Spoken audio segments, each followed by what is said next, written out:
2025 PSL এর বাকি অংশ হতে পারে বাংলাদেশের মাটিতে, এমন সম্ভাবনায় সৃষ্টি হচ্ছে এবার, যার সুবাদে রিশাদ হোসেন এবং নাহিদ রানাদের সঙ্গে এবার কপাল খুলে যেতে পারে সৌম্য সরকার, মুস্তাফিজুর রহমানদেরও।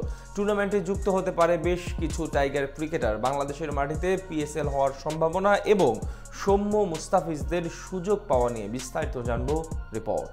পরিস্থিতি বিবেচনায় বন্ধ রয়েছে পাকিস্তান সুপার লিগ। শনিবার রাতে দেশে এসে পড়েছেন টাইগার দুই ক্রিকেটার নাহিদ রানা এবং রিশাদ হোসেন। এছাড়া বাকি বিদেশিরাও চলে গেছেন নিজ নিজ দেশে। গুঞ্জন ছিল সংযুক্ত আরব আমিরাতের মাটিতে গড়াতে পারে টুর্নামেন্টের অংশ, কিন্তু এর মাঝে তৈরি হলো নতুন সম্ভাবনা। দুবাইতে নয়, পিএসএল হতে পারে এবার বাংলাদেশের মিরপুরে, যেক্ষেত্রে খুলে যেতে পারে টাইগার বেশ কিছু তরুণ ক্রিকেটারের কপাল। গেল মাসের 12 তারিখ মাঠে গড়ায় পাকিস্তান সুপার লিগ। এরপর 7 তারিখ পর্যন্ত যথাযথভাবে এগিয়ে যাচ্ছিল টুর্নামেন্টের ম্যাচগুলো, কিন্তু সবশেষ 8 তারিখ পেশোয়ার জালমি ও করাচি কিংসের মধ্যকার ম্যাচ বাতিলের পাশাপাশি বন্ধ রাখা হয় এবারের টুর্নামেন্ট। এরপর কথা ছিল সংযুক্ত আরব আমিরাতে হবে বাকি অংশ, কিন্তু তাৎক্ষণিক সেই সিদ্ধান্ত বাতিল করে পাকিস্তান ক্রিকেট বোর্ড। তাই নতুন করে প্রশ্ন উঠেছে টুর্নামেন্টের বাকি ম্যাচগুলো কোথায় হবে। আসরে এখন পর্যন্ত ফাইনাল সহ মোট 8টি ম্যাচ হওয়ার কথা রয়েছে, যেখানে পয়েন্ট টেবিলে সবার ওপরে থাকা কোয়েটা গ্ল্যাডিয়েটর্সই কেবল প্লে অফ নিশ্চিত করেছে। 9 ম্যাচে 6 জয়ে তাদের পয়েন্ট 13।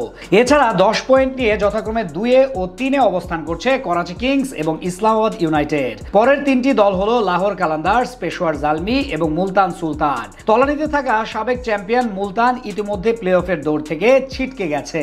এদিকে আপাতত পাকিস্তানের ম্যাচগুলো আয়োজন করা নিরাপদ মনে করছে না পিসিবি, তাই সেগুলোর জন্য বিকল্প দেশের কথা চিন্তা করছে পাক ক্রিকেট বোর্ড। সেক্ষেত্রে এবার আলোচনায় আসলো বাংলাদেশের নাম, আর এই পরামর্শটা দিয়েছেন পাকিস্তানের সাবেক ক্রিকেটার বাসিত আলী।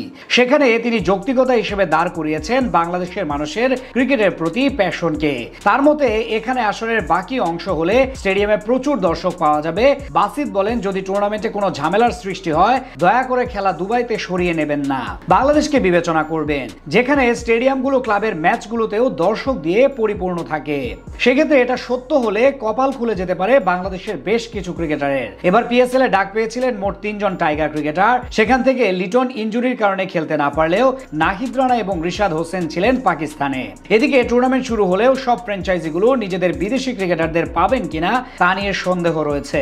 সেক্ষেত্রে দলগুলো বিকল্প হিসেবে বিবেচনায় আনতে পারে বাংলাদেশি ক্রিকেটারদের নাম। মুস্তাফিজুর রহমান, সৌম্য সরকার কিংবা লিটন কুমার দাসের মতো তারকারা এখন ফ্রি আছে। তাই এই মুহূর্তে যদি পিএসএল বাংলাদেশের মাটিতে হয় তাহলে সেখানে তারা খেলতে পারবেন। সেই বিবেচনায় টাইগার ক্রিকেটারদের প্রতি আগ্রহী হয়ে উঠতে পারে পিএসএল এর ফ্র্যাঞ্চাইজিগুলো, যেটা দারুণ সুখবর লিটন সৌম্যদের জন্য।